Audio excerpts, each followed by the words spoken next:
मी तसं 9 ऑगस्ट जागतिक आदिवासी दिन म्हणून बऱ्याच वर्षानुवर्ष आम्ही साजरा करतोय, पण एक 8 वर्षापासून मी तो मुंबईमध्ये साजरा करतो।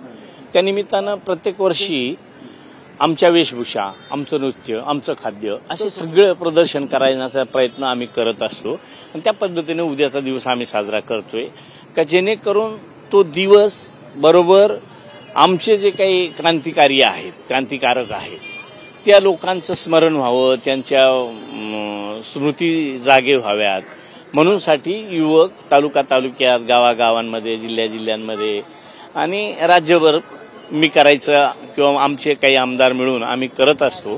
त्या पद्धतीने उद्या तो आहे का जेणेकरून धरती आबा बिरसा मुंडा असेल, राघोजी भांगरा असेल, देवजी राऊत असेल आणि दुर्गावती असतील, असे जे काही हुतात्मे झालेत त्यांच्या स्मृतींना उजाळा मिळावा हा हेतू ठेवून त्या ठिकाणी उद्याचा कार्यक्रम घेतलाय।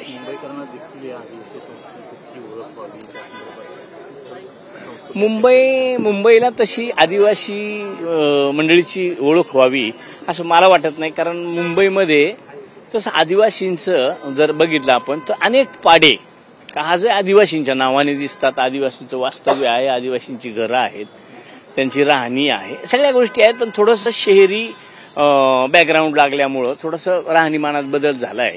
म्हणून मूळ रहिवासी आदिवासी जो ग्रामीण भागात आजही जंगलात राहतो, झोपड्यांमध्ये राहतो किंवा मिळालेल्या सरकारच्या माध्यमातून ज्या योजना आहेत त्याच्यातून बेघर असतील ह्याच्यातून जो राहतो, पण जी त्यांची संस्कृती, प्रकृती, त्यांची शिस्त, त्यांचा शांतपणा हा आजही तसा आहे, त्याचं प्रदर्शन थोडंसं करावं आणि ते निवळ मुंबईला नाही, राज्याला नाही, कारण मुंबईला माहीत आहे, राज्याला माहीत आहे, देशात सुद्धा वारली पेंटिंगच्या माध्यमातून माहीत आहे, पोपेरेताईंच्या माध्यमातून माहीत आहे, राष्ट्रपती महोदया द्रौपदी मुर्मू ताईंच्या माध्यमातून माहीत आहे।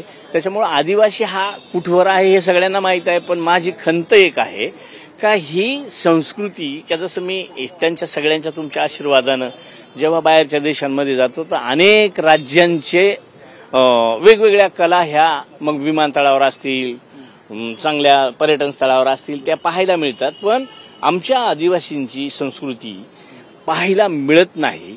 म्हणून साठी माझा प्रयत्न आहे का मी तर राज्यातच आता सरकारला विनंती करणार आहेत का विमानतळ असेल किंवा मोठे मोठे मॉल असतील, मोठ्या मोठ्या हॉटेल असतील, तिथं आमचं एखादं कला दालन किंवा आमच्या संस्कृतीचं प्रदर्शन, वस्तूची जी काही निर्मिती केली जाते खूप मोठ्या प्रमाणात होते, पण आम्हाला ब्रँड फक्त दुसऱ्याचा लावून आमचं विक्री होते। जसं उदाहरणार्थ निरगुड तेल, निरगुडीची तेल आमच्या बाया कित्येक बनवत असतील, पण त्यांचा ब्रँड नाहीये।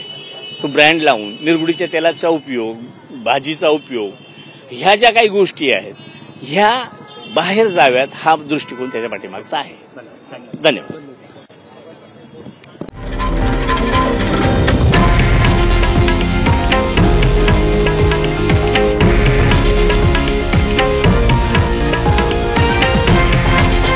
हे आहे देशातील नंबर 1 न्यूज नेटवर्क आणि आपण पाहत आहात TV9 मराठी, एकमेव।